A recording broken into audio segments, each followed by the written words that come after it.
Welcome to Rooted and Unwavering, a podcast and radio show which features leaders from all walks of life in conversations about courageous connectedness. How do we stay connected to our best selves, especially when we are challenged? What becomes possible when we truly stay committed to our own and others' greatness, also when we don't feel it? Join host Hylke Faber, transformational coach, facilitator, and award-winning author of Taming Your Crocodiles, and his guests as they explore leadership greatness in today's episode of Rooted and Unwavering.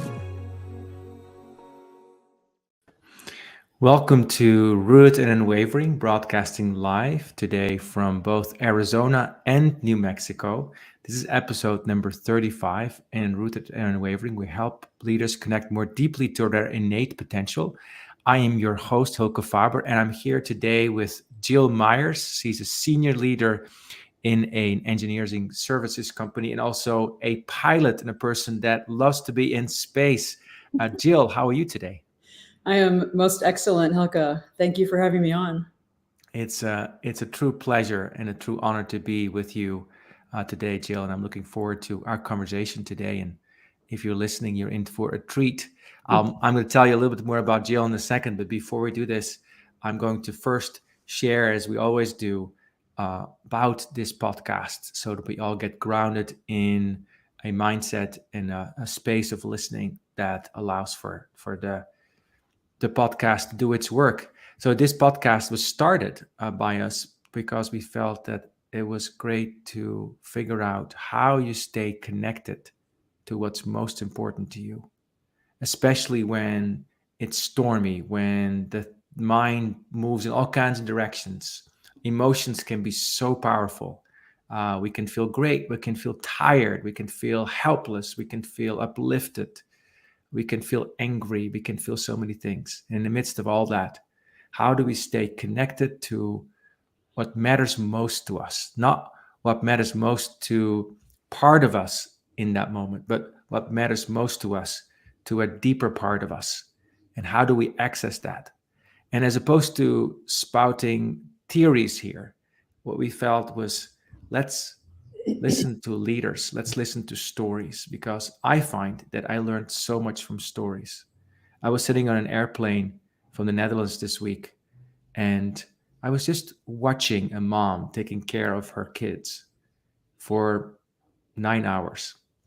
And I didn't talk to her, but something in me was like sparked. It's like, humans have the wherewithal to be so caring. Where's that in me? Where is that in me? It's a great mirror. So all the leaders we speak to here are leaders for us, are mirrors for us. And Jill Meyers is one of those mirrors for us today. Jill, as I said, is a person who loves space. She actually is gotten a private license in being a pilot when she was 17. She's got more than 40 years of experience in aviation and aerospace, including 8 years in the U.S. Air Force and more than 30 years as an aerospace engineer, program manager, and business leader. And as I said, she holds a senior leadership position currently at an engineering services company that supports aerospace, transportation, and national security communities. Now, besides that, Jill is all about helping others and also helping other women and girls. She's been doing outreach and mentoring for more than 20 years and is dedicated to inspiring girls and women to consider STEM education and aviation and aerospace careers. And so taking a stand for that. And she has been recognized for that in many different ways. She's a fellow of the Royal Aeronautical Society in London and also the recipient of the National Aeronautical Association 22 Catherine Wright Trophy Award, acknowledging her 40 years of dedication to the aerospace industry and her tireless commitment as a volunteer and role model working to educate and inspire young girls around the globe. Now, that's what's written about Jill. I know Jill for, I would say, almost a decade.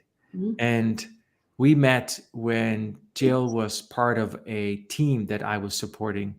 And from the very first moment that I talked to Jill, I was struck by her frankness, her clarity, and her willingness to name what needs to be named, not from a place of resentment, but from a place of deep care for what is possible and for the people around her.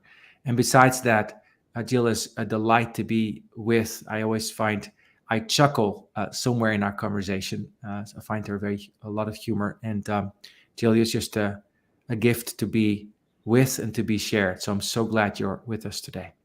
Well, thank you for that incredible welcome.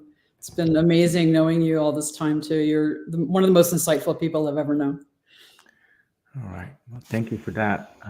Thank you for that. Takes one to know one. So first question, thinking about insights, Jill, is think about connectedness and what you've learned about connectedness in your life and in your leadership. So tell us a little bit about what you've learned about connectedness in your life and leadership.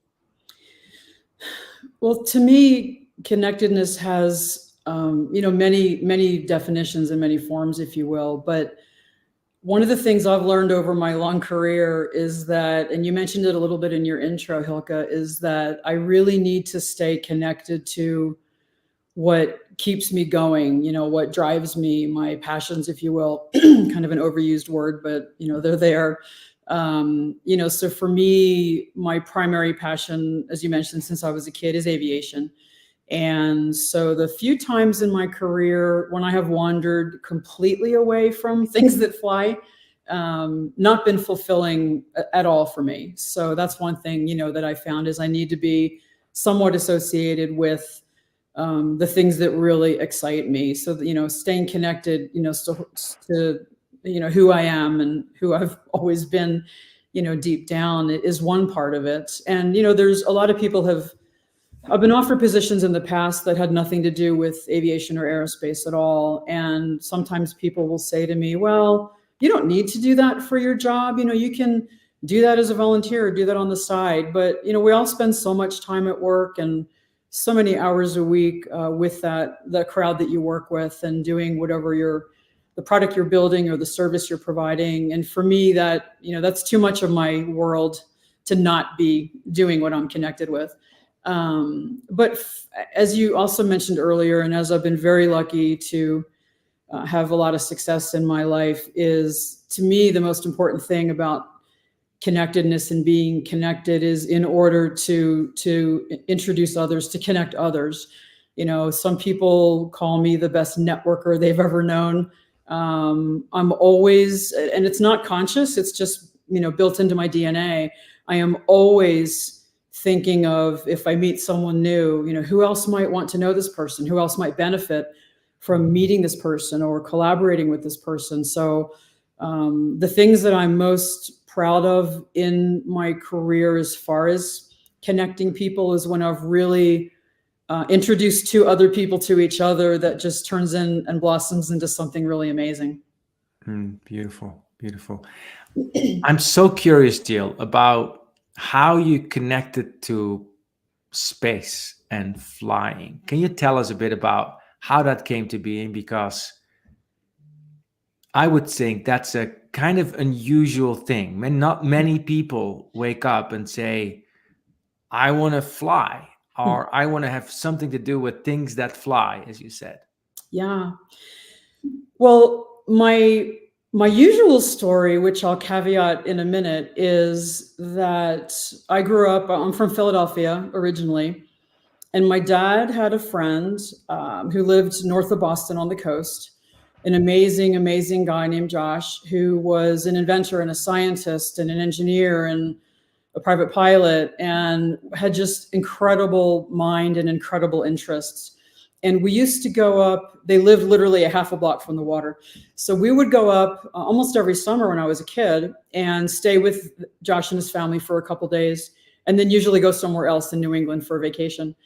And then when I was 12, we went up there as usual. And one day Josh said to me and my sister, he said, tomorrow we're going to do two things. We're going to, if you want, go up in my airplane, take you flying, and we're going to go sailing. So we did do both. I hated the sailing, I will say. But we went up in his airplane for an hour. It was a small Cessna 140. It's called a tail dragger. So this was in the 1970s, early 70s.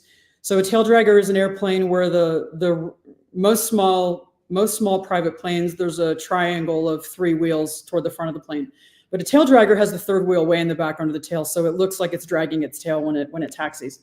So Josh took me up in this Cessna for an hour, and we flew out over the ocean and up the coast, and I was completely enamored. I was like, okay, that's it. Like, that's it. I have got to do something with airplanes. It was the most exquisite feeling to be flying in this small plane, and what you can see from small planes, you can see almost 360 around you. And the reason I'm going to caveat that is I used to build models all the time when I was a kid, plastic models, balsa models. And I have memories and a couple photos of me building models when I was 8, 9 years old. I remember building an entire aircraft carrier. My mom was not too happy because I cleared the entire dining room table, if I recall, and just was building this aircraft carrier with all 75 aircraft on it. When I was very little, I was doing balsa wood aircraft when I was 9 or 10. So I don't really know, Hylke, where the original spark came from, but the conscious spark, if you will, was when I went up in Josh's airplane. So that's really what got it going. And then right around that time, my parents were divorced when I was younger. So my mom and stepfather and sister and I moved to Phoenix, Arizona, Scottsdale, Arizona. And we lived about a mile from the Scottsdale Municipal Airport, which is way bigger now. It's a big executive field now. It was really small when I was a kid. So I started riding my bike to the airport, even at 12, 13, and just sitting on the edge of the runway and watching the planes through the fence. And when I was about 14, I went inside and I said, I really want to learn to fly. I did research and learned that you cannot get your private pilot certificate until you're 17. You can solo at 16 and you can get your license at 17. So I tried to get a job there. I remember asking them if I could just wash the airplanes, sweep the floors, anything. And they're like, you're 14, go away. So when I turned 17, which was the summer between my junior and senior years of high school, marched back over there, borrowed money to kick it off from my father. Thank you, Dad. And started my flying lessons. So I was in a very intense program in high school, pre-college stuff. So I was really, really busy at school, but I would fly in the early mornings. We'd usually take off what we call wheels up at 5 a.m. So I could fly an hour lesson, get back to school by the time my first class started at 7:20. And then I would fly, the requisite nights and whenever I needed to fly on weekends. So ended up passing the FAA tests and getting my check ride, and got my private pilot license December 28th of 1978 when I was 17 and a half. So how long had you been training then? It took 6 months to get my license. 6 months, and such dedication. So I want to go back to that moment when you're with your friend Josh in this plane off the coast of Boston, around there, right? Mm-hmm. And you have this feeling of this is it. And I think that's a feeling that we probably can recognize in ourselves. So can you say a bit more about what that feels like, or what that felt like then, or maybe what that feels like now when you are very clear, like, no, this is it. This is it. Well, for me, there's something incredibly special about flying in a very small aircraft. And part of it, I think, when I was young was, first of all, the view that you can see, a lot of my Instagram posts when I am in an aircraft, I don't fly privately anymore. I'm not piloting anymore. It's too expensive to keep current. But, when I fly on a commercial airline, I usually will spend a lot of time photographing the clouds out the window or the ground. And I'll put hashtag view from above in all of my posts. And there is something about seeing the world from a little bit of a higher altitude. It gives you this feeling of the expanse that's under you. And, I'll digress a little bit for 1 second. So astronauts go through something that is really miraculous. They call it the overview effect. There's actually the man who named it that wrote a book about it.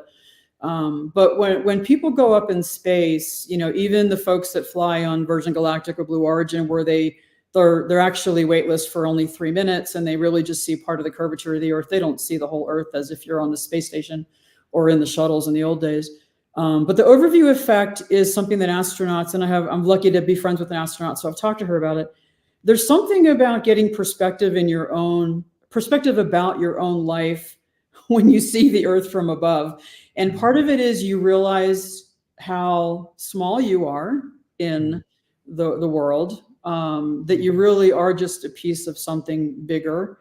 And the other thing for me, so you see a little bit of that, as a private pilot. I mean, when you fly small planes like the Cessnas that I trained in and flew when I was younger, you're flying at most usually 8,000 feet off the ground. So you're not super high, but you're surely high enough to see, mountains and cities from a different perspective. And I love flying the most at night, especially in Phoenix. You fly over Phoenix, and as you know from living there, Hylke, it's, the fact that Phoenix is a valley and it's got complete dark mountains all around it.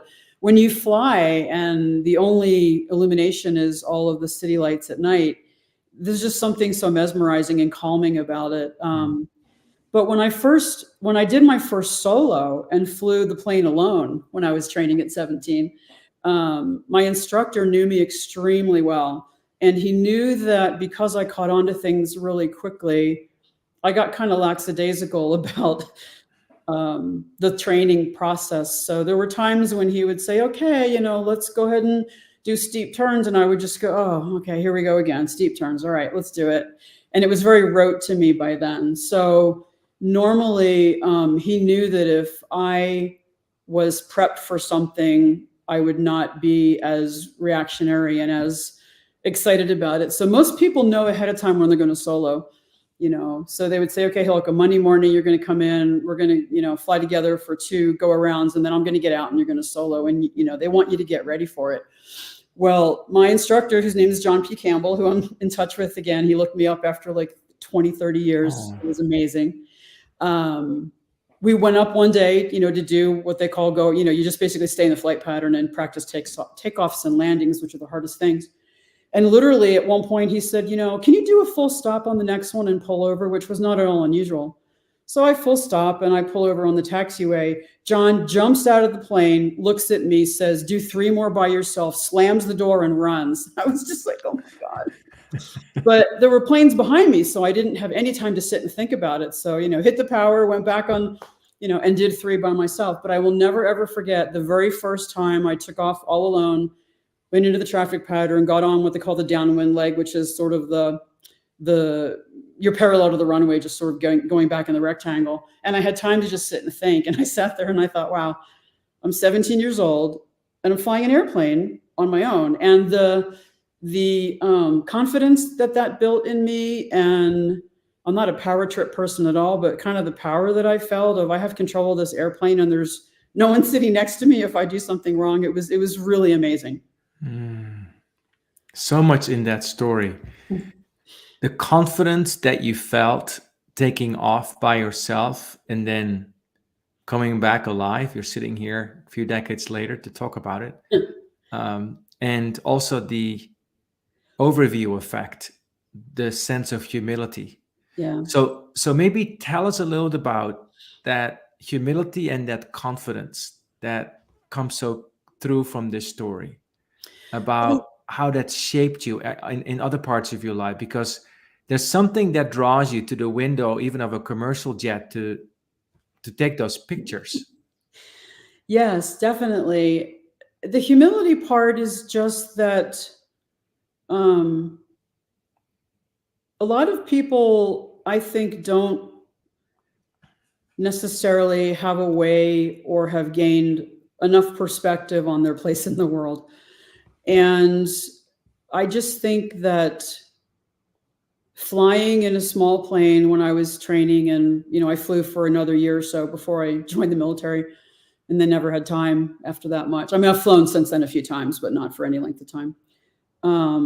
I think that just having that perspective and having that humility, as you say, it's really helped me for the rest of my career, because I never think that I never, how do I say this? I don't really falsely escalate my own importance, I guess, is a way to say it. I always feel like my role in life is to support someone else or help others. I mean, that's really kind of what I'm about. I think I learned from all of that on the humility side that you really do need to have perspective no matter what you do. And it's translated into the workplace for me in a lot of ways. And I'll tell you a quick story, which I think translates really well, is that when I lead an organization, I am always, first of all, I over communicate. I always tell people, you're going to get more information from me than you probably want. You can always delete it or ignore me, but I want to give you the opportunity to hear it. So many places I have worked withhold information, and the whole information is power game, which I just can't stand. So I'm always making sure that everyone in my organization or in the organization I am in at the higher level has perspective on what we're doing and why we're doing it, and understands our place in that world. So the example I'll give you, because it was really a very amazing moment for me of feeling like I did something for others that was around this topic, Hylke, is that I worked on a program that was not something that flew, that actually was an okay thing. I was at Raytheon working on an aircraft program in 2009, I think. And my boss came to me one day and he said, would you be willing to move to New England? And I said, well, I used to go there as a kid. I would love to live in New England. And they asked me to move to Rhode Island. And there's a very small Raytheon facility in Portsmouth, Rhode Island, on the same island that Newport is on. And they do all Navy stuff. So they were building a ship called the DDG-1000 Zumwalt class destroyer, the first stealth destroyer ship ever built. And they asked me to take over the whole sonar program. So I was in charge of development and manufacture delivery of 4 sonar subsystems on this ship. So we had a ton of people on the program, thousands. And in the facility, which was pretty small, we had a manufacturing arm, and we built a lot of our own equipment. Our equipment would come into us and we would check it and then, send it up to the place in Maine, Bath Iron Works, to put on the boat. So one day we had an issue, and I was walking around the manufacturing facility, and, I was chatting with the folks on the production line, which actually I did every day. And one of them made a comment that made me realize that they had no idea what program they were supporting. And I looked at them and I said, don't you know about the Zumwalt program? And they said, well, no, we just build these widgets. And I said, well, that's insane. Like, it's such an exciting thing that we're all part of. So I went to my boss. He was relatively new and as shocked as I was. Great guy. And he and I went through the process, which was very lengthy because these were union employees. So you had to get union approval. It was insane. But we ended up taking a briefing that talked about what the Zumwalt ship was going to be doing. We stripped out the classified parts of it, and we got permission from the union to get all the manufacturing staff in a room at lunch, and we went through this briefing. And we started, because of what had happened, we started with the widget that person was working on. And then we said, well, that widget goes in this box, and this box goes in this cabinet, and this cabinet goes on this part of the ship, and this is what the ship does.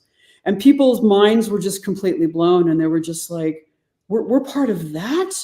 And morale just skyrocketed. So for me, it's all about perspective. It's all about understanding where you fit, where what you are doing 8, 10, 12 hours a day fits. Because if you don't have that context, I don't think you can have as much understanding of the why you're at work. And just so many platforms I have worked on in my career are just ridiculously exciting things. And if people don't even know what it's about and what the thing they're building is going to accomplish someday out in the field, it doesn't make any sense to me. Beautiful. So, and on the confidence part, real quick, it's just that I think most people have some level of self-confidence issues, as I have had a lot in my life. But when I had a difficult childhood. So when I was 17 flying an airplane by myself, it was just kind of mind-blowing that I had set my mind to do this. Most people thought I was insane to start flying as a, quote, kid.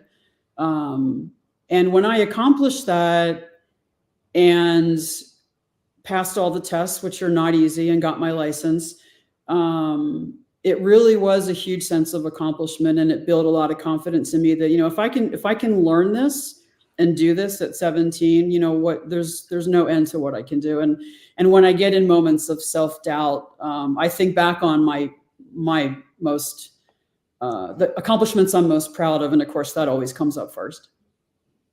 It's great that you're going where my sense was going, which was, so tell us a little bit about maybe a difficult moment or difficult time in your life where you're able to apply those lessons in some way, this connecting to the overview effect of being part of something bigger. And actually, when you were describing this, of the widget that goes into the box, that goes into the cabinet, that goes into this shit, I got goosebumps. And I wasn't there, but something in me viscerally responded to that, which tells me there's something truthful about it. There's a deeper truth that you're actually describing in this particular way, which of course can be described in many different ways. We can all be thinking about being part of something bigger, our family or the world, the community, or our history, or whatever we want to see that we're part of. But there's something inherently opening and energizing about that. So I appreciate your highlighting that. And at the same time, also the humility of being a small part of that and being a part of that, the confidence of being applying myself to something and then seeing that bear fruit, and trusting myself. So I would love for you to speak, maybe give us an example from your life where you've had to put that to the test, right? And it may not have been as nice as, oh, I just got my exam passed. It might have been something a little harder. Maybe you can share that example, and then we're going to take a brief break, and we'll go deeper into it after that break. So you want an example of something that didn't go well? Yes, and where you had to apply that. Yeah. It was, so I'll give you the first thing that came to mind. It's a long story, but I'll shorten it. So I did really, really well in high school. Third in my class of, 750 students or something in my senior class. Got a full scholarship to Arizona State, went for one semester, hated it, didn't really have direction at that point. Wasn't really actively thinking of flying professionally because there were very few women doing that. And that's another story. So I ended up joining the Air Force as an enlisted person when I was 19. And I continued college classes while I was in. And they sent me to a special program once I got my degree, which is an aerospace, but astronautical engineering. And once I got my degree, I was supposed to be commissioned in the Air Force and go back in as an officer. Well, I was already in, but to become an officer. And I had to go through officers training school, even though I'd already been through basic training, 5 years prior. So I went to officers training school after finishing my degree. And it was a 12-week, really intense, crazy, hellacious program, I will say. And when I walked into the squadron, which were randomly assigned, it was me and 39 guys. And I thought, well, this isn't going to be a big deal. I'm used to this. A lot of my aerospace classes in college, there were very few women. So I went through OTS, and 2 weeks before graduation, I was running the 1.5 miles for time, for the physical fitness test, and I fell and I injured myself severely. I didn't know how badly for about a year later, but I injured myself severely, ended up tearing all the muscles off my hip bone. And after a couple days, the head of the entire program called me into his office. He was a colonel, and he basically said, "We're throwing you out of the program." I was like, "What do you mean?" He called it being disenrolled, which was a new word for me. You're being disenrolled. And I just looked at him and I said, "I don't understand, sir. I failed the run test, but I don't think you can throw me out unless I failed 3 things I did." And he said, "Oh, yes, you did." And so long story short, they played with my records, in my opinion. They chose to throw me out. I would not be commissioned as an officer. I would have to go back into the enlisted ranks. And I really thought my life was over. I had worked so hard for it. I loved being in the Air Force, loved it. And had to make a really hard decision as to what to do. And so my choices were, the only choice they offered me was to get demoted, go back to an enlisted rank, because I had been promoted to go through the program, and then never get to use the degree I just worked extraordinarily hard to get. It was a really hard program. So I was extremely depressed. I would go so far as to say I had suicidal thoughts at the time. And I really didn't know what to do. But I ended up deciding to stay in the military, at least for a while. Took the demotion and all of that, because I thought to myself, I didn't like what was happening at OTS. I didn't like the way they were treating me and others, by the way, not just me. And I decided the environment I was in was important enough to be around aircraft, to be serving our country, that it was worth the sacrifice at the time to kind of give up the engineering part of it and just see where things fell out. So I did stay in another 2 years-ish. I got to the point where my base commander at my next assignment found out what had happened. They did a whole legal investigation and found out that what I had reported was true. And the way it ended up is that they offered to me to go back. The lawyer came to me after the investigation. He's like, well, we are offering you to go back to officer training school. I said, under what conditions? He said, well, first of all, you have to start day one. I thought, oh, geez, I don't even know. Okay, fine. And then I looked at him and I said, let me guess, the same gentleman who threw me out is still in charge. He said, yes. I said, do I look stupid? Like, no. So I declined and I stayed in enlisted for another year and eventually got out, it was my only way to become a quote real engineer was to get out. But it took a lot of perspective assessment for me to get to that decision and to decide to just move forward and let things fly as they did. They actually put me in a really fun job for my last Air Force assignment, so it wasn't bad. It wasn't horrible. But it was probably one of the hardest points in my life where I really had to focus on perspective and where do I really fit into the world and what do I want to do. So it was a combination, Hylke, of the perspective, concept, and again, trying to stick with things that keep me excited about getting up every morning.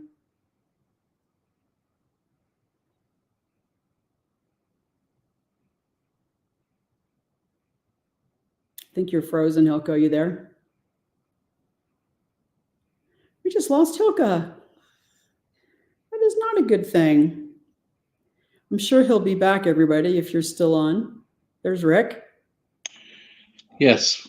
Not sure why Hylke dropped off, but I'm sure he'll be back in a moment. There he is. There he is. Thank you for catching that and thinking about a bigger space, like getting a bigger overview. My internet just stopped for a second, which I've not done before. So it's interesting to have a conversation with you about being in space. I want to continue this conversation with you after the break about what that moment was like when you were demoted, basically. Mm-hmm. And you decided to stay, because I want to understand a little bit more about where that motivation came from and what you learned from that, because that seems like such a hard decision to take. So thank you so much for sharing. We've been talking to Jill Meyers, a senior leader in the aerospace and everything that flies space, and also an engineering services company at the moment. It's been a delight to talk with Jill already. And I've been learning a lot about the overview effect and getting a sense of what's my place in the whole. And then also finding a way to stay close to and closer to what inspires my confidence. Thanks for listening. We'll be back after the break. You are listening to Rooted and Unwavering, presented by Growth Leaders Network, the leadership, team, and culture development company. If you would like to learn more about working on connectedness for yourself, your team, or organization, please contact Growth Leaders Network on LinkedIn. And now, back to the show. And welcome back to Rooted and Unwavering, episode 35 with Jill Meyers, a licensed private pilot since he was 17 and a leader in the aerospace and anything that flies industries, and also a passionate volunteer and supporter for people that want to pursue a career in this space. So let's go back to this moment, Jill, of thinking about being thrown out, basically, from the officers program. Can you talk to us about, if you can go back to how you felt and how you dealt with that? How did you move through that? Well, it was one of the things that made it most difficult is I knew deep in my heart that they wanted me thrown out because I was the only female in the squadron, and they didn't want someone in a skirt at the parade at graduation. I mean, I knew that was the reason. I couldn't prove it. There was nothing, I didn't feel discriminated against any time in the entire training until that day when I was disenrolled. So what was hard for me is I knew that they were removing me from the training program for completely bogus reasons. The commander eventually told me it was to save budget, which was ridiculous, but that was his public excuse. And I just felt cheated, really, out of my future. I had worked very hard to get into the service. I had done extremely well while I was in the military. I had some incredibly important and surprising jobs for someone who was 20, 21, 22 years old, which is what the military does, because they train you so well on the technical side. I had letters of recommendations from 2- and 3-star generals for this program when most applications came from lieutenant colonels or colonels, but I was in a role at the time stationed in Germany working for NATO that I had visibility from extremely high levels every day when I would brief them. So there were a lot of people backing me who I felt I had disappointed, or the system had disappointed. I didn't feel like I had disappointed them, really. But I just felt cheated because I envisioned myself staying in the military 25 years. I wanted to do a full career and retire. And I could have stayed in as an enlisted person forever. I, in hindsight, could have a few years later tried to get a commission again. But I just thought that there was this black mark on my records, and whether it was true or not, I would never get away from that.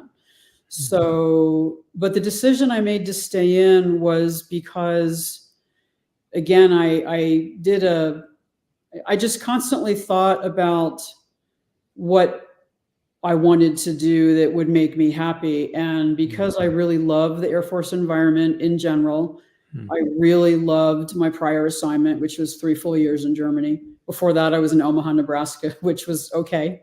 But I knew the opportunities that were ahead of me if I stayed in. And again, I loved being in uniform, which was kind of unexpected. I didn't really join for patriotic reasons. I joined the military because I wanted someone to pay for school, which I knew I would finish. I wanted to travel the world, and I wanted to get out of the house. So I was working a part-time job, and one of the girls who worked with me came in with a brochure from an Air Force recruiter. I'd never met anyone in a uniform in my entire life, ever. And so it was just a complete bizarre decision that I made to join the Air Force in the first place. And I ended up really, really loving it. And just the thought of walking away from that just wasn't an option once I really kind of walked through that decision. So knowing what possibilities there were if I stayed in was kind of the best of all the options in front of me. So I heard you stay really loyal to what was important to you in that moment, even though you had to stomach some nonsense and a setback, but you stayed with it. And then after a while you left the military. Before we go there, I'm very curious, Jill, about the uniform and that part. It's a part we've never talked about, and I'm very curious about it. So what did that connect you with? What did that uniform evoke in you? That's a great question. No one's ever asked me, Hylke. what it invoked in me was feeling part of a unit that had a mission. You know, one of the things that I loved about the military, which is the hardest thing for people to deal with when they get out, no matter how long they're in, is that when you're in the military, you get assigned to an organization, everyone has the same goal, the same mission, follows the same processes. You're told what to do and you do it. You know, in the Army, they always say, you know, there's the hill, take the hill. And I just aligned with that more than I ever thought I would. And, you know, wearing the uniform, which a lot of people don't like, but I loved it. First of all, you don't have to think about what to wear in the morning, except it's long sleeves or short sleeves. It's your biggest decision of the day. I loved wearing the uniform because it made me feel like I was an important part of this thing they call the U.S. Air Force, even though there's hundreds of thousands of people in the military. And I was very proud to wear the uniform. You know, a lot of people, you know, couldn't wait to get home at night and rip it off, you know, and put on the t-shirt and jeans. And that was really never me. You know, I was very proud to wear the uniform. I thought it was fun to wear the uniform. You know, I'm very meticulous. So, you know, getting everything, you know, getting your name tag on right and getting your medals on right and making sure everything's aligned. You know, I loved all that. You know, I love marching. I love, you know, saluting. I used to, when I was in basic training, going into the Air Force at 19, I volunteered to be what they call the guidon bearer at the parade. It's the person in the front who carries the flag next to the person leading the squadron. Loved all of that pomp and circumstance. Loved it. Still do, you know. So yeah, that's what it really did for me. I was thinking uniform is like one in form, literally translated. So we're like, you're part of something bigger. There's a sense of stability in that and a sense of purposefulness together in that. That is unquestioned. And that is, the purpose is huge. And that's what I have struggled with since leaving the Air Force, as have others, is a lot of organizations I've been at don't create a strong sense of purpose and don't know how to get people aligned to it. Right. Yeah. So that now the Raytheon experience in New England, Rhode Island, makes even more sense to me, because you help people to see their part of, basically see their uniform, that they're actually part of something bigger, and have that uniform experience, even though people have all kinds of baggage or associations when we say uniform, right? So it's interesting that you have this very uplifting sense of uniform, like I'm part of something bigger, something that I enjoy, something that I want to be part of, something I'm actually want to spend time maintaining. It's something that I really cherish. So fast forward in your life, you've been growing so much, you've had so much experience in leadership. Tell us a little bit about how that experience then informed later positions that you have, later leadership positions you had, and think about the people that may be listening to this that are thinking, well, yeah, my company doesn't have this sense of purpose. I don't have this Jill moment in the Boston sky thinking this is it. I'm a little adrift. So maybe think about an experience that speaks to that can help leaders and listeners think about, like, yeah. So I'm going to start answering that, Hylke, by saying that I think the most important thing about leadership is to be a compassionate leader. And people started calling me that before I realized I was one. But you have to really care about the people. And because if the people that work with you, for you, the people you work for, if they're not feeling like part of something and they don't know why they're doing what they're doing and they don't feel like anyone cares about them, you're not going to succeed as an organization. I've been at a few of those. And I'll give you one example. The first example always that comes to mind I use about the first time someone called me a compassionate leader, when the Raytheon job ended, because we were finished delivering everything to Bath Iron Works, and I had no charge number, my job was done, and it's a very small facility in Rhode Island. There was nothing else for me to do. So I ended up taking a different position in New Hampshire and moved to New Hampshire. And it's a company that makes thermo-optic electrical systems, really cool things like night vision goggles for pilots and stuff, really fun stuff. And the very first, even before I arrived, after I signed the offer letter and before I showed up at work, the HR person, who was one of the best I've ever worked with, called me and said, well, now that you've signed the contract, we want to tell you what you're walking into. Everyone hates you and you're not even here yet. I'm like, well, how can that be? Well, they've had a series of bad managers. No one had any leadership skills. You're coming in and they're like, oh, another one, So we brainstormed, she and I, about how to have me and, introduce myself to them. And I had this crazy idea at 2 a.m. and had a very successful entry into this organization. But I was only there about a month, and my boss came to me and said, he called in all the managers. There were a few of us, maybe 6. And he said, we're going to do a layoff, and all of you need to pick one person in your organizations to let go. And I looked at him and I was like, well, I just got here. You're going to have to help me with this decision. I don't know these people well enough yet. But the very next thing I did is I pulled my team into a room. I had, I think, 12 engineers that worked for me. And I explained to them what was going on. I said, we're going to be downsizing, likely one of the people in each of our organizations, including mine, is going to, be asked to move on.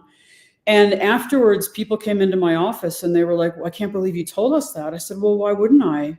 I mean, you need to know what's going on. And they said, but no one ever tells us anything. I'm like, well, but I care about you guys. And they're like, well, no one's ever cared about us. And that was like my big aha moment of compassionate leadership. And, there's a couple companies out there that are doing marketing and media now about, making employees happy, is the number one thing. But I've been doing that my whole life. And there's just nothing more important than people feeling valued and cared about. And organizations where senior leadership withholds information, where they don't know, obviously there's some things you can't share with the whole company. There's some things at executive levels that don't get shared. And I understand that. But if you don't let people know what's going on, first of all, they're going to hear it through the rumor mill anyway. Then they're going to come back at you after.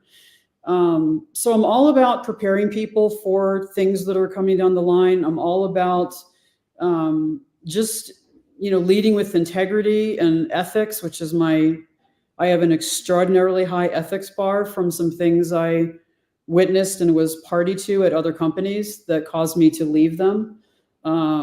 And you have to be ethical, you have to be compassionate, and you have to really make sure that as a leader, your job is to make everyone in your organization as successful as they can be. And that's really what leadership is to me. It's so interesting that you use the word compassionate this way, because the word compassion gets thrown around so much in leadership. It's almost like an overused word these days. You've got to be compassionate. And the way you are describing it as this example of basically practicing the overview effect, helping people see like, well, here's a situation. We are all in it together, right? We're all in this together. And that being a way of practicing compassion. Part of being compassion is sharing as much as you can with others what's going on, so people see their place in the whole. And helping people to see their place in the whole is very compassionate, because it's helping to remind people of that overview effect, of that something that's, at least that's how I hear this, of that something that bigger than them, which is much more energizing, and I could say healing, than, I've got to now just look out for only number one, and that's the only thing that counts, which can be a very limiting, stifling, and debilitating perspective. So it's very compassionate from that perspective to share the bigger view. So what I want to know, Jill, is, so you shared that, and then what happened? People said, I can't believe you said that, and then what happened next? I said to them, well, again, I'm sharing it with you because maybe we can all make this decision together instead of me going off in a dark room with my boss, who I've known for a month, and picking one of you. So we actually, as a team, I got some suggestions from my boss, of course, who was the vice president, about, who he thought would be good candidates to be let go. But we actually talked about it as a group openly, which is kind of crazy. And we selected someone who actually was close to retirement and was kind of almost okay with being laid off. We did a severance package and everything. And it turned out really fine. And I think I gained respect for that, which wasn't necessarily my goal, but it was sort of a positive byproduct, is people then knew that they could come to me with anything, first of all, which I always tell my staff, you can come to me with any question, any problem. It doesn't have to be work related even. I'm here, I always let people know I'm here for them. And it just really set our organization on a positive path forward. And we did really good work and just kicked butt after that. Oh, it's beautiful. It's beautiful. Amazingly, we're already getting to the final minutes of our conversation, which is like so good in terms of that it flew by, because it means it was a great conversation. What would you want to say to somebody who is just not feeling it today? It's like, just not feeling it today. Yeah, I know about compassion. Yeah, I know about integrity. Yeah, I know about the bigger picture. But, I'm stressed out. I have too much to do. I may be demotivated. I don't know what's going on. What would you say to a person like that? First, I would say go get some fresh air, get out of the building. What I would say to anyone in that situation is to try not to spiral, which I know people who do that. What I try to encourage people to do, and I try to take my own advice, is, if you feel yourself not feeling it or spiraling or headed down a bad path, just reach out to someone and, not necessarily ask overtly for help if you're not comfortable with that, but do if you are. But I find that way back to, connectivity and connection, Hylke, from the beginning, and what your whole podcast is about, it's so important to have your universe, your circle of friends and colleagues. And, from a professional standpoint, I learned a long time ago about having a personal board of directors, which I feel like I do. And I have a chair of that board, Ms. Krista Demo, who I think might be logged in today. You have to have people in your professional world that you can go to, either just to vent and ask advice, or just ask advice. But I find that if I am not feeling it, which happens more often than you would think, just reaching out to someone who's important to me, professionally or personally, even if it's just, hey, can we just go get coffee and just chat? Or just do something that you're passionate about outside of work. I'm very heavily into photography, and there's times when I'm not feeling it. And if I have the opportunity time-wise, I'll just grab my camera and go somewhere beautiful and just put everything out of my mind for a bit, and take some photos. So finding a way to recenter yourself, I guess, I think is the key. Mm-hmm. And what that might mean to one person, would be totally different than the next. But finding what will bring you out of a funk and, light that little spark inside you again, I think is the way to move forward. Thank you so much. I keep seeing us coming back to this overview effect. Like, find a way to connect yourself to a bigger view. However you do that, by taking pictures, by reaching out to somebody, by having a board of directors that supports you, by taking a walk, by looking at the sky, by climbing into a plane, whatever you need to do to help yourself to serve yourself with this bigger perspective, that then reignites your spark, your passion, and helps to remind you of what you're here for. So final minutes, Jill. So in closing, as you think about your closing reflection, I'm going to start with mine, which is, I'm so struck by the fearlessness that you share today. Like, no, like, yeah, no, yeah. We even announced this podcast thinking about women in being authentic in leadership. And this whole story has been about that, even though we haven't called it out so much. Like, you being a woman in a profession that is male dominated still, being a person, woman, man, or whatever, of integrity, standing for what you stand for. You know, the story you told about the layoffs, very telling. Like, no, I care about something bigger than just following the playbook that somebody may have given me. I am going to reinvent a way that is in integrity with who I am. It's compassionate, is, you know, serving what I feel like I'm here to serve. And that will stay with me. I will think about today and the time that comes, like, how can I take that bigger view in? So, closing reflections from you, Jill. Well, thanks, Hylke. I think what I want to say is that it's so important to really know who you are. And it's hard. It took me a long time to get there. I mean, I knew a little bit of it when I was younger, but and who you are can change over time as well. And I guess what I would comment on is that I think it's just really important to really have the introspection to get to the point where you know who you are and you know what your strengths are and what you can and can't do, especially as a leader. And the other thing is that you just have to be really brave enough to make hard decisions. You know, I've made a lot of them in my life.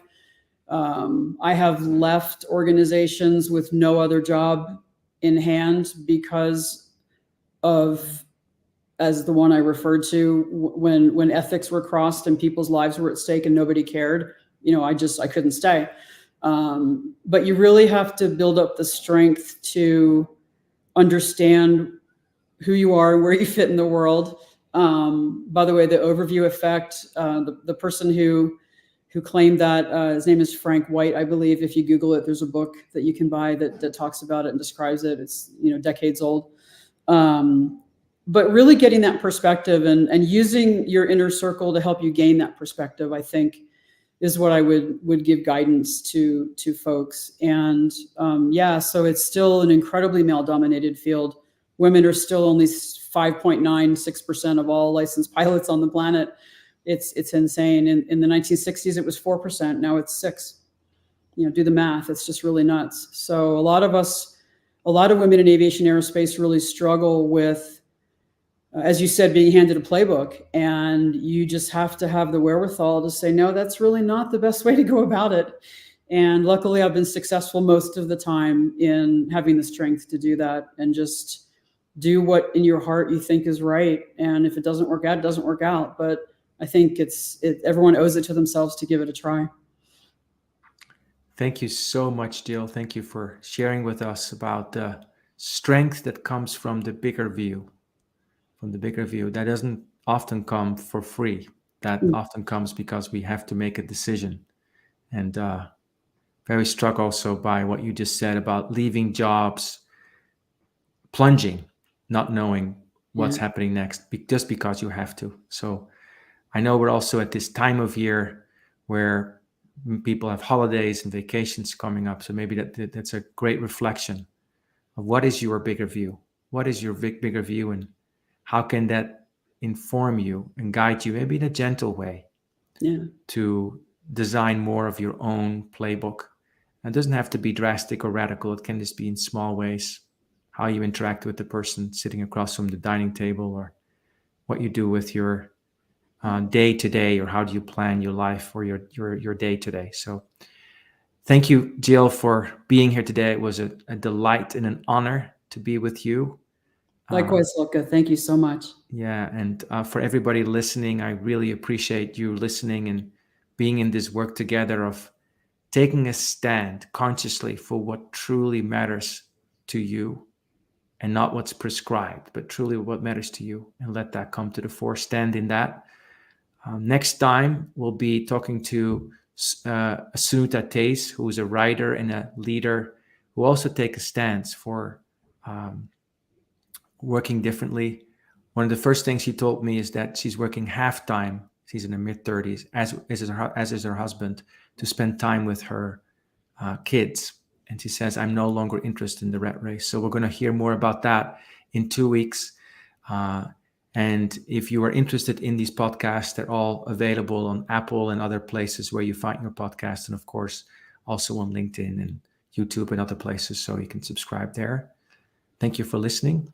You have been listening to Rooted and Unwavering, where we help leaders connect more deeply to their innate potential. I'm your host, Hylke Faber, and see you next time.